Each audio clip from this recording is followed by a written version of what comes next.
एस्से लिहायचे काही नियम असतात ते तंतोतंत पाळलेच गेले पाहिजे। त्या नियमांचं पालन करून मी एस्से लिहिला आणि मला 84 पासून 160 पर्यंत ही मजल मारता आली। त्यावर्षी एखाद्या संकल्पनेबद्दल लिहा, काय वाटेल ते लिहा। डोंट से कि you are loved by me, you can directly say I love you. तो लगेगा ना यार क्या ही कर रहा हूँ मैं जिंदगी में, ना तो ढंग से पढ़ पा रहा हूँ ना ढंग से एंजॉय कर रहा हूँ। कम से कम वो लोग जो है यूपीएससी आणि एमपीएससी डिस्क्रिप्टिव्ह पॅटर्नसाठी एस्से हा जो विषय आहे तो महत्त्वाचा आहे। आणि एस्से बद्दल जेवढ्या भ्रामक संकल्पना आहे, अंधश्रद्धा आहे समाजामध्ये विद्यार्थ्यांमध्ये, तेवढ्या इतर कोणत्याही विषयाबद्दल नाही आहे। तर त्या कोणत्या भ्रामक संकल्पना आहेत त्याच्याबद्दल आपण चर्चा करणार आहोत। एस्से का महत्त्वाचा आहे? कारण तुमचं जनरल स्टडीज पेपर 1, 2, 3 आणि 4 मिळून जर 1000 मार्क्स होत असतील तर फक्त एस्सेचे जे आहे ते 250 मार्क्स आहे आणि ऑप्शनलचे जे आहे ते 500 मार्क्स आहे। म्हणजे जीएस 4च्या तुलनेमध्ये ऑप्शनल आणि हे एस्से हे जे विषय आहे हे डिसाइड करत असतात की तुम्हाला लिस्टमध्ये नाव मिळेल की सर्व्हिस मिळेल तर कोणती मिळेल म्हणून। म्हणजे जनरल स्टडीज 1, 2, 3, 4 ला जर सगळ्या मुलांना जर जवळ सारखेच मार्क मिळत असतील तर एस्से आणि ऑप्शनल हे जे विषय आहेत ते डिसाइड करत असतात की whether you will be in the list or not. त्यामुळे एस्सेला आणि ऑप्शनलला आपण खूप वेटेज देणं, तेवढा अभ्यास करणं गरजेचं आहे। आता एस्सेच्या बद्दल खूप काही मिसकन्सेप्शन्स आहेत। एस्से म्हणजे लोकांना काय वाटत असतं की एस्से म्हणजे त्याला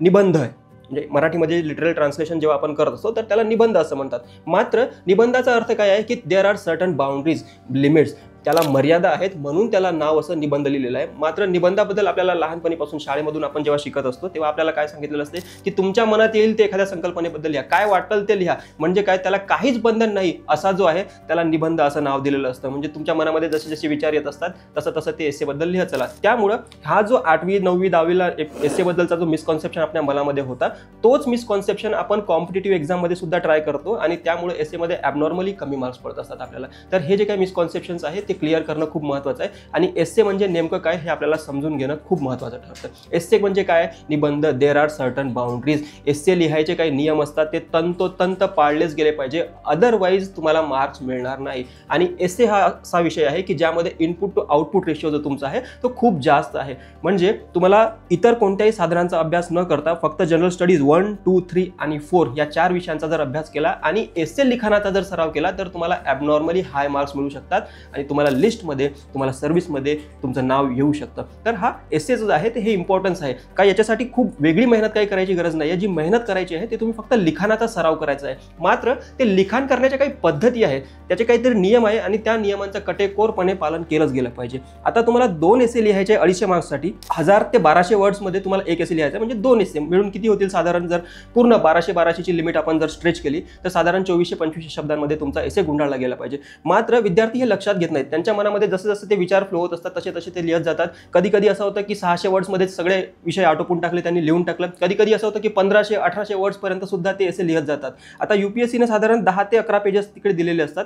तर टॉप पासून सुरू केलं की एकदम बॉटम पर्यंत सगळं काठोकाठ लिहत आणायचं आणि पूर्ण पानं भरून टाकायचे, अशी विद्यार्थ्यांच्या मनामध्ये जे आहे एस्सेबद्दल ते भ्रामक संकल्पना आहे। तर त्याच्यावर सुद्धा आपण चर्चा करणार आहोत। तर पहिला, जसं मी आता सांगून झालेलंच आहे, पण एस्सेबद्दल त्याला काही बाउंड्रीज नाही आहे, त्याला काही लिमिट्स नाही आहे, अशी जी काही संकल्पना आहे त्याच्यावर आपण थोडंसं फोकस करणं गरजेचं आहे आणि ते जे मिसकॉन्सेप्शन आहे ते क्लिअर करणं गरजेचं आहे। एस्सेला खूप काटेकोरपणे बाउंड्रीज असतात, त्यांचं पालन केलंच गेलं पाहिजे, अदरवाईज तुमचा एस्से भरकटत जातो आणि त्यामध्ये मार्क्स मिळत नाही। बरं, मी एवढं ऑथॉरिटेटिव्हली मी का सांगू शकतोय? कारण या ज्या एस्से लिहायचे जे नियम आहेत त्यांचं मी पालन केलेलं आहे आणि मला 2016च्या मेन्समध्ये एस्सेमध्ये 160 मार्क्स होते। 2015ला जेव्हा मी एस्से पहिल्यांदा लिहिला होता तेव्हा काही प्रिपरेशन वगैरे केलेलं नव्हतं आणि हेच होतं की जनरल स्टडीजचं जे काही नॉलेज आहे त्याच्या बेसिसवर आपण सगळा एस्से आपला लिहून यायचा आणि त्यावेळेस मला फक्त 84 मार्क होते। एका वर्षामध्ये from 84 to 160 that was a huge jump, not because I had gain some knowledge, मी काहीतरी वेगळं वाचन केलेलं आहे, मी काहीतरी वेगळे फॅक्ट्स वगैरे गोळा केलेला आहे यामुळे नाही, पण एस्से लिहायची पद्धत जी आहे ती मी समजून घेतली आणि एक्झिस्टिंग नॉलेजच्या बेसिसवर त्या नियमांचं पालन करून मी एस्से लिहिला आणि मला 84 पासून 160 पर्यंत ही मजल मारता आली। त्यावर्षी मला इंटरव्ह्यूला वगैरे कॉल आला होता, that is another thing. But हा जो जम्प आहे, हे जे ट्रान्झिशन आहे हे कशामुळे झालं? का वेगळा अभ्यास केला त्याच्यामुळे झालं का? नाही, तर एस्से लिहायचे जे नियम आहेत ते नियम मी समजून घेतले आणि त्याची प्रॅक्टिस केली, त्यामुळे हा जो जंप आहे तो मला घेता आला। तर आपण सगळ्यांना मी ते सांगणार आहे, नंतरचे जे डिटेलमध्ये लेक्चर्स असतील त्यामध्ये आपण याबद्दल चर्चा करूयाच। पण एस्सेबद्दल जे काही मिसकॉन्सेप्शन्स आहे तो आजचा आपला मुख्य टॉपिक आहे। दुसरा मिसकॉन्सेप्शन असा आहे की एस्सेबद्दल मी खूप सारी पुस्तकं वाचली पाहिजे, मी इंग्लिश लिटरेचरची काहीतरी पुस्तकं आणली पाहिजे, बर्ट्रँड रसल वगैरे आणलं पाहिजे, जॉर्ज ऑरवेल वगैरे आणलं पाहिजे आणि त्यांचं वाचन केलं पाहिजे, त्यातून माझी वाक्यरचना जी आहे ती इम्प्रूव्ह होईल, त्यातून माझी वोकॅब्युलरी वगैरे जे आहे ते इम्प्रूव्ह होईल। अशा ज्या काही संकल्पना आहेत त्या अगदी खोट्या आहेत। एस्से लिहायला तुम्हाला खूप सारे इंग्लिश ऑथर्सची वगैरे वाचन करण्याची गरज नाही आहे, तुम्हाला खूप वोकॅब्युलरी वोकॅब्युलरी एनरिच करण्याची गरज नाही आहे. तुमचं जे काही एक्झिस्टिंग नॉलेज आहे आणि तुमची जे काही साधारण 10वी पर्यंत जे आपलं इंग्लिशचं जे काही नॉलेज असतं, आपली ज्या प्रकारची वाक्यरचना असते, ज्या प्रकारची वोकॅब्युलरी असते, फक्त आणि फक्त त्याचा वापर करून तुम्ही एसे लिहायचा असतो. इमॅजिन करा की तुमचा जो पेपर चेक करतोय त्याचं वय जवळजवळ 60 वर्षांच्या जवळ आहे. दिल्लीला तो गरमीमध्ये किंवा थंडीमध्ये बसलेला आहे आणि तुम्ही अवघड वाक्य जर लिहित आहात तर तुम्ही त्यांचं काम अवघड करतात आणि ते काय करतील, तुमचं सर्व्हिसमध्ये जायचं काम अवघड करून टाकतील. तर हे कशामुळे होतंय? कारण देअर इज मिसमॅच. त्यांच्या काहीतरी अपेक्षा आहे की तुला काय म्हणायचं आहे ते सोप्या भाषेमध्ये म्हण. तुझ्या कॉन्सेप्ट तुझ्या हाय लेवलच्या असू दे, मात्र ती मांडण्याची पद्धत जी आहे ती अगदी सोपी असली पाहिजे. त्याला म्हणतो आपण एसे लिहायचा हा दुसरा किंवा तिसरा नियम. म्हणजे लिहत असताना तुमचे डेटा असला पाहिजे, तुमचे फॅक्ट असले पाहिजे, तुमचे कॉन्सेप्ट कदाचित कॉम्प्लेक्स असतील, मात्र ते लिहायची जी पद्धत आहे ती अगदी सोपी असली पाहिजे. What is expected from an administrator? तुम्ही प्रशासकीय पदावर जेव्हा आहात तेव्हा तुमच्याकडून काय अपेक्षित आहे? समजा आपल्याला जनरल स्टडीज 4 मध्ये एथिक्सचा विषय आहे, त्यामध्ये आपण वेगळ्या संकल्पना शिकून घेतो, इंटिग्रिटी शिकून घेत असतो, ॲप्टिट्यूड शिकून घेत असतो, ॲटिट्यूड वगैरे शिकून घेत असतो. आता गावखेड्यामध्ये समजा तुम्ही कधी गेलात SP म्हणून किंवा कलेक्टर म्हणून, तर तुम्ही त्यांना तशी डेफिनेशन नाही शिकवू शकत.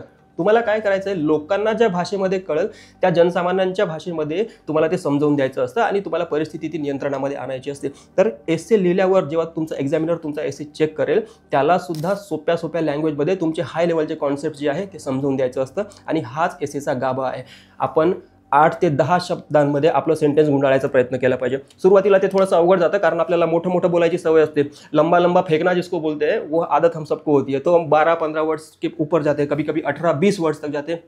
कोणी पॅराग्राफची सुरुवात करतं आणि पॅराग्राफ संपल्यावरच फुल स्टॉप मारतं, मध्ये कॉमा वगैरे काही मारत नाही. इट गिव्स अन इंडिकेशन की the more you write the lesser you know. तुम्ही जितकं जास्त बोलता, तुम्ही जितकं जास्त लिहिता, तितकं कमी तुम्हाला माहिती आहे. तुमच्या डोक्यामधली क्लॅरिटी नाही आहे आणि तुमच्या डोक्यामधलं जे कन्फ्युजन आहे ते तुमच्या आन्सरमध्ये, तुमच्या पॅराग्राफमध्ये दिसत असतं. त्यामुळं एक नियम पाळायचा आहे की 8 ते 10 शब्दांमध्येच आपला जो सेंटेन्स आहे तो गुंडाळायचा प्रयत्न केलेला आहे.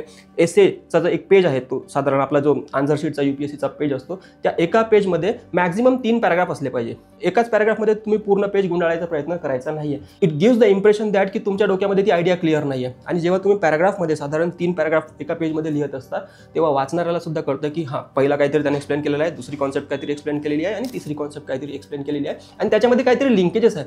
अदरवाईज पूर्ण पेजभर तुम्ही जर एकच पॅराग्राफ लिहिलेला असेल तर त्याला इम्प्रेशन काय जातं की याने एकच संकल्पना, याला दुसरं काही माहिती नाही आणि त्याने ओढून ताणून काहीतरी लिहिलेलं आहे असं त्याच्या माइंडमध्ये जातं आणि तुम्हाला जे काही मार्क्स पडायचे होते त्याचं नुकसान होत असतं. तर ते महत्त्वाचं आहे. म्हणजे पॅराग्राफची लेंथ किती असली पाहिजे, वर्ड्स किती असले पाहिजे, त्यामधले वोकॅब्युलरी काय असली पाहिजे. अगदी सिंपल वोकॅब्युलरी. UPSCने नोटिफिकेशनमध्ये सुद्धा हे मेन्शन केलेलं आहे की तुम्हाला 10th लेवलची जी इंग्लिश असते त्याच्यावरच्या इंग्लिशची गरज नाही आहे.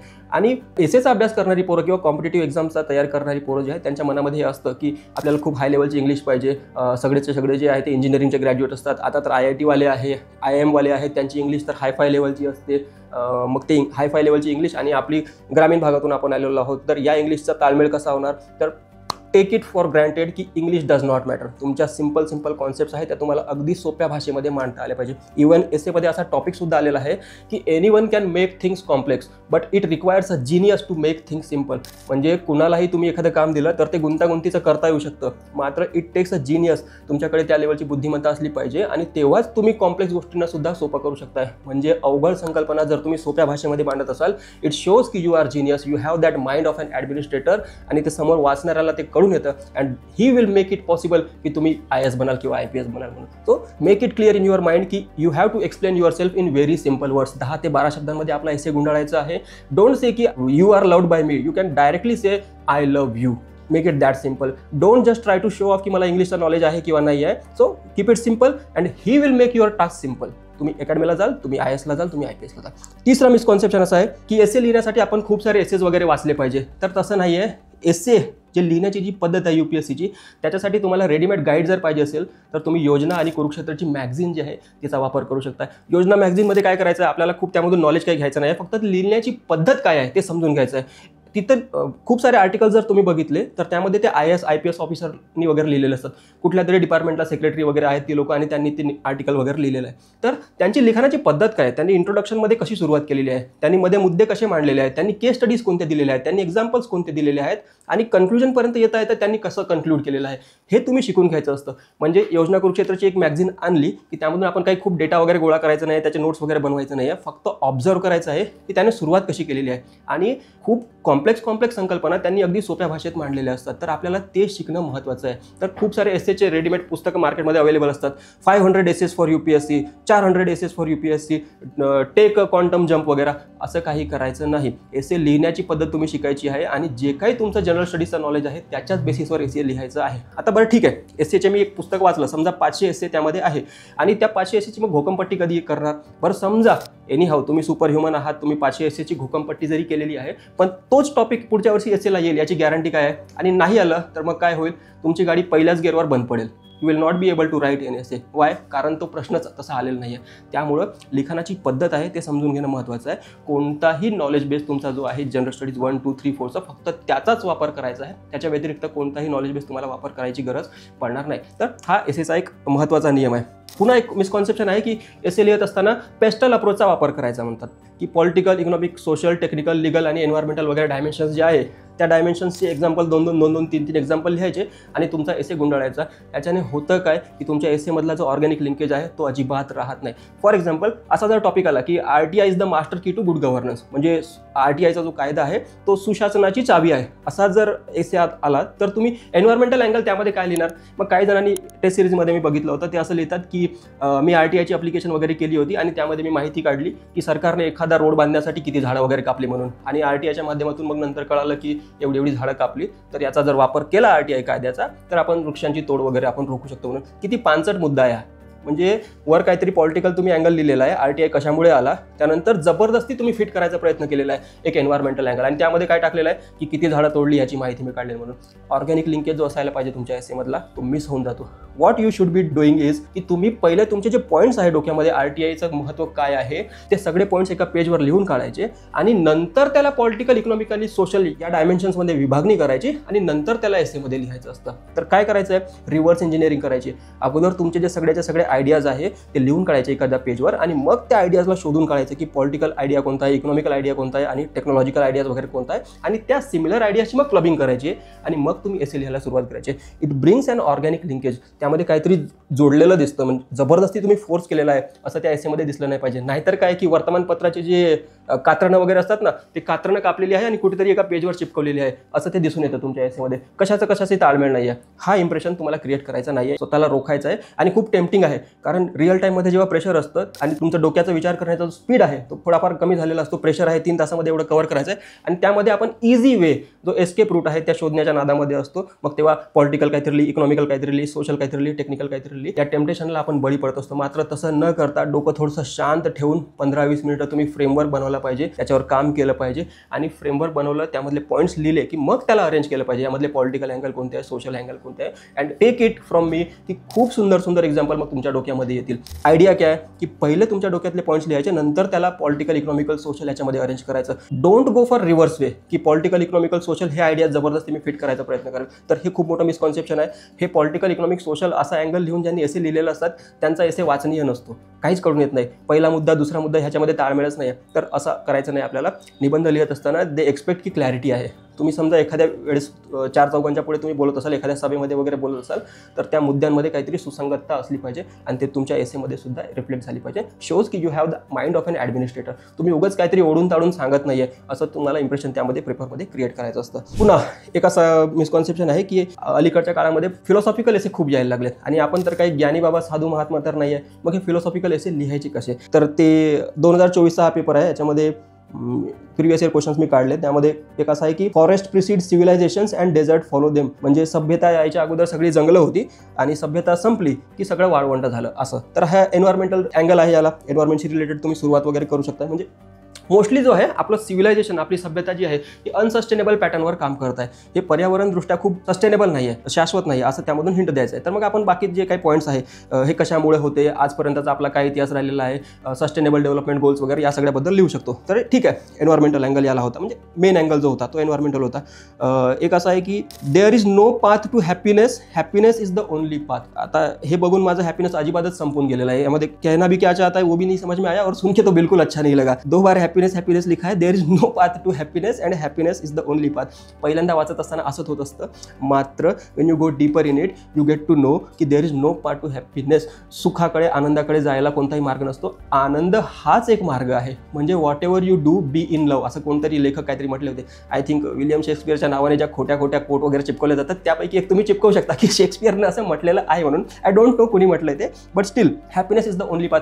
म्हणजे काय की तुम्ही जे काही करत आहात ते आनंदाने केलं पाहिजे, ते प्रेमाने केलं पाहिजे, त्यामध्ये जिद्द असली पाहिजे, त्यामध्ये तुम्ही डुबून गेलं पाहिजे, बुडून गेलं पाहिजे आणि नंतर तुम्ही ते काम केलं पाहिजे आणि त्यातून जे होणारं काम आहे ते सफल होईल, असा त्यामधून मेसेज द्यायचा आहे. आता ह्याच्यामध्ये किती सारे अँगल्स येऊ शकतात की भारत सरकारने एखादं काम केलेलं आहे पण ते मन लावून नाही केलेलं आहे, त्यामुळे धोरणं फेल झालेली आहे आणि अर्थव्यवस्थेचं जे काही नुकसान व्हायचं आहे ते झालेलं आहे. आपलं डिमॉनिटायझेशनचं एक्झाम्पल तुम्ही वगैरे लिहू शकता. एक्झाम्पल क्यू जरुरी आहे, त्याने सांगितलेलं आहे की जे काही करतात ते तुम्ही हॅपीनेसच्या मार्गातून करतात.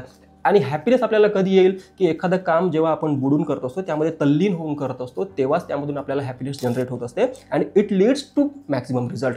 त्यामधून जो येणारा निकाल जो आहे तो चांगला असणार आहे. तर हा क्रक्स आहे. म्हणजे तुम्ही सरकारी धोरणांवर त्यावर लिहू शकताय, तुम्ही एन्व्हायरमेंटबद्दल लिहू शकताय, तुम्ही इंटरनॅशनल एजन्सीजबद्दल लिहू शकता, इव्हन तुम्ही पर्सनल एक्सपिरियन्स जो आहे तुमचा UPSCच्या प्रिपरेशनचा त्याच्याबद्दल सुद्धा तुम्ही लिहू शकता. खूप जर वैतागून गेला असेल अभ्यास करून हॅपीनेस त्यामधला संपून गेला असेल तर एक्झामच्या रिझल्टपर्यंत म्हणजे अल्टिमेटली जो तुमचं डेस्टिनेशन आहे की लिस्टमध्ये नाव येईल तिथपर्यंत जाऊ शकणार नाही. कारण it is very tedious process. तुम्हाला साधारण फॉर्म भरण्यापासून तर निकाल तुमच्या हातामध्ये येऊस तर 12-15 महिन्यांचा काळ कधी कधी लोटून गेलेला असतो. अँड धिस मच टाईम जेव्हा एवढा वेळ लागत असेल तुम्हाला फॉर्म भरण्यापासून एक्झामचा निकाल येतपर्यंत, तोपर्यंत happiness is the only path. Happiness म्हणा, समजा तुमचं मोटिवेशन आहे ते फार काळ टिकणार नाही. एक 30 सेकंदाची रील बघितली, मोटिवेशन हाय झालं, 15 मिनिटं अभ्यास केला, नंतर बंद करून टाकलं, तर ते हॅपीनेस नाही आहे. त्यामध्ये हॅपीनेस कधी आहे, ज्या कामामध्ये तुम्ही गुंतलेला आहात त्या कामामधून तुम्हाला प्रचंड आनंद येतोय, तेव्हा प्रिलिम्सचं टेन्शन येणार नाही, मेन्सचं टेन्शन येणार नाही, इंटरव्ह्यूचं सुद्धा टेन्शन येणार नाही. आणि इंटरव्ह्यू झाला की मग टेन्शन अजिबातच गायब होऊन जाईल. कारण you have done what you कुड.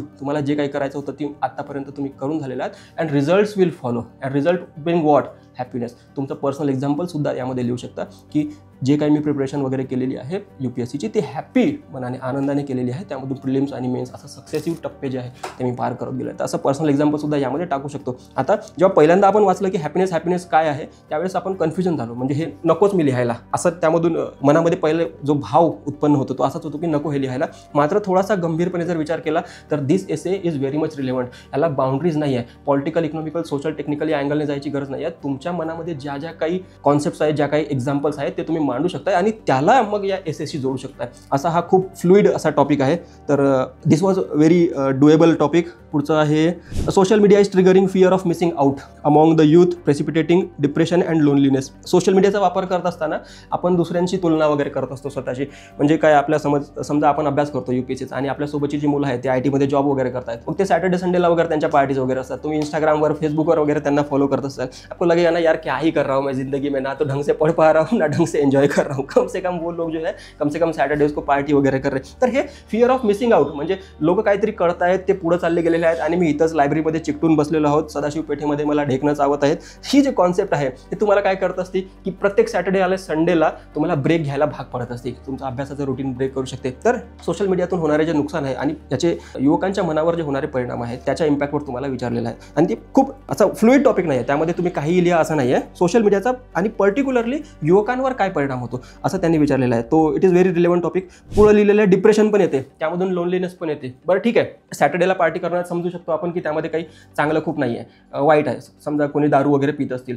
बरं, इतरही फॅड आहे जे युवकांमध्ये चलनात आहे, जसं की सॅटर्डे आणि संडेला मी ट्रेकिंगला गेलंच पाहिजे म्हणून. म्हणजे काही जण ट्रेकिंगला जातात आणि जे जाऊ शकत नाही मग ते रिग्रेट करत बसतात की मी का जात नाही आहे म्हणून. बरं, इच्छा नाही आहे किंवा तेवढी शारीरिक बळ सुद्धा नाही आहे तरी सुद्धा ते तसं धाडस करायला बघतात. सोबतचे जे फिट पोरं आहेत जे ट्रेकिंगला वगैरे सारखे जात असतात त्यांच्यासोबत जायचा प्रयत्न करत असतात. का? कारण ते काहीतरी करत आहेत आणि ते काहीतरी कूल दिसत आहेत. मग आपण सुद्धा कूल दिसायचा प्रयत्न केला पाहिजे म्हणून ते ट्रेकिंगला वगैरे जायचा प्रयत्न करतात. मग तिकडे वर गडाच्या अर्ध्यापर्यंत गेल्यावर त्यांना भोवळ वगैरे येत असते. तर हे कशामुळे होते? Fear of missing out. लोक काहीतरी करतायत ते चांगलं करतायत आणि मी जे काय करतोय त्यामध्ये काही चांगलं नाही आहे का, त्यामध्ये काही सबस्टन्स नाही आहे असं तुम्हाला वाटत असतं. आणि दिस इज द टेंडन्सी. पर्टिक्युलरली ह्याच्याबद्दलच ते विचारलेलं आहे. आता हे फिअर ऑफ मिसिंग आउट जे आहे हे तुम्हाला ब्युटी स्टँडर्डशी पण तुम्ही रिलेट करू शकता. म्हणजे इंस्टाग्रामवर फिल्टर्स वगैरे वापरलेले असतात, वेगळ्या वेगळ्या प्रकारचे लोशन्स आणि पोशन्स तोंडाला वगैरे लावून स्वतःला प्रेझेंट केलेलं असतं. म्हणजे इंस्टाग्रामवर दिसणारा प्रत्येकच व्यक्ती जो आहे त्याने रील्स वगैरे बनवलेले आहे तो खूप सुंदर दिसत असतो आणि त्याच्या तुलनेमध्ये आपण दिवसातून उठून एकदा सकाळी जर आरसा बघितला तर आपल्याला मग पुन्हा दुपारी बघू वाटत नाही. हे कशामुळे होतं? Because a false image has been presented in front of you.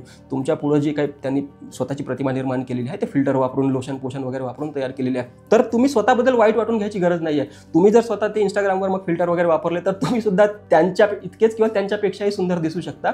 मात्र त्यात तुम्ही डोक्यामध्ये तुमच्या ते विचार रेंगाळत असतात की आय एम नॉट वर्दी, मी कशाचं लायकीचं नाही आहे, मी चांगला दिसत सुद्धा नाही आहे, मी काही आयुष्यात करत सुद्धा नाही आहे, मी फिरायला पण जात नाही आहे ना, मी पुस्तकं वाचतोय ना, काहीच करत नाही. ह्यामुळे तुमच्या मनामध्ये एक डिप्रेशनचा भाव निर्माण होत असतो आणि त्यामुळे तुमची जी काही स्ट्रेंथ आहे, तुम्ही जे काही चांगल्या प्रकारे करू शकला असता ते सुद्धा करू शकत नाही आहे. तर असा हा क्रक्स आहे. म्हणजे योगांच्याबद्दल लिहायचं झालं तर यामध्ये खूप काही लिहिण्यासारखं होतं. तुम्ही वेगळे फिअर ऑफ मिसिंग आउट. बरं, याला एक काउंटर प्रिन्सिपल पण आहे, त्याला म्हणतात Joy of missing out, Jomo म्हणतात. फोमो आहे का नाही, फिअर ऑफ मिसिंग आउट, त्याच्या ऐवजी जॉय ऑफ मिसिंग आउटने पण याला रिप्लेस करू शकतो. आता कन्क्लुजनपर्यंत येता या एसेमध्ये मी हे नक्की लिहिलं असतं की there is no FOMO, there is only JOMO, joy of missing out. If I am not doing anything it is good for me. लोक जे काही करत आहेत त्यापासून मी जेवढा वेगळा आहे त्यामुळे माझ्या डोक्यामध्ये शांती आहे अँड इट ब्रिंग्स पीस आणि हॅपीनेस. तर जस्ट माइंडसेट ना, की तुम्हाला वाटते की मी जमान्यापेक्षा, जगापेक्षा काहीतरी वेगळं चाललेलो आहोत, काहीतरी मी मागं राहून गेलेलो आहोत, त्याच्याऐवजी जग चाललंय तिकडे जाऊ दे, मी माझ्या मार्गावर बरोबर आहे, हे जर तुम्ही विचार रिप्लेस केला तर किती चांगला आहे ना स्वतःसाठी. तर कन्क्लुजनपर्यंत येता आपण सांगू शकतो की देअर इज जोमो. ठीक आहे, मी नाही वापरत सोशल मीडिया, काही अडलेलं नाही माझं. ठीक आहे, मी नाही करत सॅटर्डेला पार्टी, काय अडलेलं नाही. ठीक आहे, तुम्हाला ज्या गोष्टीमध्ये आनंद आहे, तुम्ही कॉन्सर्टला जातात, तुम्ही बादशाहचे म्युझिक कॉन्सर्ट्स वगैरे अटेंड करतात, मी नाही करते. मी काहीतरी गझलचा, कव्वालीचा कार्यक्रम अटेंड करतो. सगळ्यांच्या मागे जे रॅट रेस ज्याला आपण म्हणतो त्यामध्ये पडण्यामध्ये जे फिअर होतं it can be replace with Joy. म्हणजे अधिकांश लोक जे करतात त्यामध्ये काहीतरी त्यांनी डोकं अप्लाय केलेलं आहे असा काही भाग नसतो. They are just following the crowd. बरं, हे क्राऊडमधले जे इन्फ्लुएन्सर्स वगैरे असतात त्यांचं काय असतं? कुठल्या तरी मुंबईच्या लोकसभेच्या विधानसभेच्या इलेक्शनमध्ये कुठला तरी इन्फ्लुएन्सर आहे, त्यांनी निवडणूक लढवली होती. 5-50 लाख काहीतरी त्यामध्ये फॉलोअर्स आहे आणि रिअलमध्ये जेव्हा मतदान झालं तेव्हा त्यांना 150 का 250 मतं पडली होती. म्हणजे जे काही सोशल मीडियावर इमेज क्रिएट केलेली असते ती किती फेक असते यामधून प्रतीत होतं. तुमच्या फेसबुकवर वगैरे लाखो मित्र असतील आणि बाहेर गेल्यावर तुम्हाला कोणी विचारत नाही, अशी ती गत आहे. तर हे काय आहे की एक फॉल्स इमेज त्यांनी स्वतःबद्दल क्रिएट केलेली आहे आणि ती फॉल्स इमेज त्याला स्वतःला सुद्धा माहिती आहे. मात्र तुम्ही जे त्यांचे फॉलोअर्स आहेत त्यांनी ती खूप मनावर घेतलेली आहे आणि तुम्हाला त्यांच्यासारखं बनवू वाटते. मात्र ह्याच्यामुळे काय होते की तुमच्या मनावर प्रचंड दडपण निर्माण होते आणि तुम्ही स्वतःचं नुकसान करून घेता. असे खूप सारे एक्झाम्पल्स यामध्ये लिहिण्यासारखे होते. तर this was a very good topic. एक हा पण टॉपिक महत्त्वाचा आहे. All ideas having large consequences are always simple. ज्या काही संकल्पना आहेत त्यांचे खूप दूरगामी परिणाम होत असतात, त्या खूप सोप्या संकल्पना असतात. तर ह्यामध्ये लिहिताना मला तर पहिल्यांदा गांधीची आठवण होते. गांधींनी जे काही म्हटलंय की non violence is the best path. तुम्हाला जे काही करायचं आहे, तुम्हाला जे काही अचीव्ह करायचं आहे ते शांतीच्या मार्गाने किंवा अहिंसेच्या मार्गानेच अचीव्ह केलेलं पाहिजे. किती सिंपल कॉन्सेप्ट आहे. अहिंसेचा मार्ग ज्यावेळेस माणसाने कदाचित तिथे थोडंसं सिव्हिलायझेशनकडे पाऊल ठेवलं असेल तेव्हापासून त्याला माहिती आहे की भांडण करून, हिंसा करून काही उपयोगाचं नाही आहे. बुद्धांनी तेच सांगितलेलं आहे. महावीरांनी तर सांगितलं आहे की तुम्ही फक्त सजीवावर नाही तर निर्जीव ज्या वस्तू आहेत त्यांच्यावर सुद्धा हिंसा नाही केली पाहिजे. अँड इट लीड्स टू आता काय 2030 पर्यंत जे आपण सस्टेनेबल डेव्हलपमेंट गोल्सच्या बद्दल जे काही आपण चर्चा करतोय तिथपर्यंत हा प्रवास येऊन थांबलेला आहे. आणि सस्टेनेबल डेव्हलपमेंट गोल्सबद्दल जेव्हा आपण चर्चा करतोय त्यावेळेस आपण प्रामुख्याने अहिंसेबद्दलच चर्चा करतोय एका अर्थाने. आणि ही जी अहिंसा आहे ती फक्त सजीवापुरती मर्यादित नाही आहे तर निर्जीव वस्तूंची सुद्धा काळजी घेतली पाहिजे, निगा राखली पाहिजे. इथपर्यंत हा कॉन्सेप्ट आलेला आहे. तर आयडिया किती सिंपल आहे ना, अहिंसा, नॉन व्हायलन्स. पण याचे कॉन्सिक्वेन्सेस किती आहे की पुढचे 100 वर्ष मानव वस्ती करून राहू शकणार की नाही पृथ्वीवर हे कशावर निर्धारित होणार आहे? अहिंसेच्या कॉन्सेप्टवर. सिंपल कॉन्सेप्ट आहे. बुद्धांनी सांगितलेलं आहे, महावीरांनी सांगितलेलं आहे. आत्ता सस्टेनेबल डेव्हलपमेंट गोलमध्ये गांधी, आंबेडकर तर आहेच. मात्र आत्ता सस्टेनेबल डेव्हलपमेंट गोल जर तुम्हाला अचीव्ह करायचे असतील तर ते अहिंसेच्या मार्गानेच अचीव्ह होऊ शकतात. इतकी सिंपल अशी एक कॉन्सेप्ट आहे. तो यामध्ये फिलॉसॉफिकल खूप सारा आहे असं तुम्हाला वाटेल. मात्र फिलॉसॉफिकल थोडासा एक अँगल जर सोडला तर बाकी पॉलिटिकल, इकॉनॉमिकल, टेक्निकल वगैरे जे काही तुमचे जे मुद्दे आहेत, पेस्टल ज्याला आपण अप्रोच म्हणतो, त्या सगळ्यांचे खूप सारे एक्झाम्पल्स तुम्हाला येऊ शकतात. For example, having large consequences are always simple. समजा भारत सरकारमध्ये, प्रशासनामध्ये खूप भ्रष्टाचार आहे, तर आता हा भ्रष्टाचार रोखायचा कसा? याच्यासाठी सर्वात सोपा उपाय काय आहे? Bring transparency. पारदर्शकता आणली की अकाउंटेबिलिटी फिक्स होऊ शकते. तर ही पारदर्शकता जी आहे, ट्रान्सपरन्सी जी आहे, it is very simple concept. आणि प्रत्येक क्षेत्रामध्ये प्रशासन जिथं जिथं कार्य करत आहे, ज्या पद्धतीने काम करते त्या प्रत्येक क्षेत्रामध्ये जर तुम्ही पारदर्शकता आणली तर त्यामध्ये अकाउंटेबिलिटी, जबाबदारी फिक्स होऊ शकते आणि भारतातला भ्रष्टाचार जो आहे तो संपू शकतो. रॅदर दॅन गोइंग फॉर हे पण केलं पाहिजे, ते पण केलं पाहिजे, ब्ला ब्ला ब्ला ब्ला, हे सगळे उपाय न करता या सगळ्या उपायांचा बेस काय असला पाहिजे? तर ब्रिंगिंग ट्रान्सपरन्सी. लोकांना माहिती असू दे की सरकार, प्रशासन जे आहे ते कोणत्या प्रकारे काम करते आणि हे जेव्हा तुम्ही लोकांना सांगाल it will automatically bring accountability and it will reduce the corruption in India. तर असे सिंपल आयडियाज असतात. जसं RTIचं आपण बघितलं, आत्ताच आपण थोड्या वेळ अगोदर चर्चा केली. तर RTIच्या उदाहरणातून आपण सुद्धा काय एक्सप्लेन करायचा प्रयत्न करतोय की आयडिया इज व्हेरी सिंपल. लोकांना कळू दे की सरकार प्रशासन काय करते, तिकडे लोकसभेमध्ये काय चाललेलं आहे, राज्यसभेमध्ये काय चाललेलं आहे, PMOमध्ये काय चाललेलं आहे, आणि हे जर लोकांना कळालं की नंतर त्यांची जबाबदारी निश्चित करता येतात. असे सिंपल आयडियाजबद्दल आपल्याला इथं लिहिणं अपेक्षित होतं. सो आय थिंक खूप आपण चर्चा करून झालेली आहे याच्याबद्दल. आणि SCचे जे काही आता हे मी मेजर मिसकॉन्सेप्शन सांगितलेले आहे, या मिसकॉन्सेप्शन्सवर मग उपाय काय आहे, की कोणते कॉन्सेप्शन्स आहेत, त्याच्याबद्दल आपण पुढच्या सिरीजमध्ये चर्चा करणारच आहोत. आणि SC लिहायचे जे काही नियम आहेत त्याचे बारकावे जे काय त्यावर आपण अभ्यासून घेणार आहोत. छोटे अजून त्यामध्ये बारकावे आहेत. हे मात्र मी तुम्हाला आता ढोबळमनाने सांगितलेलं आहे की असेच मिसकॉन्सेप्शन्स आहे, त्यापासून आपण लांब राहिलेलं पाहिजे. आणि कॉन्सेप्शन्स, त्याचे कॉन्सेप्ट्स कोणते आहेत, त्यामध्ये क्लॅरिटी कशा पद्धतीने येऊ शकते, त्याबद्दल आपण पुढच्या काही सेशन्समध्ये चर्चा करणारच आहोत. तो स्टे ट्यून्ड. थँक्यू.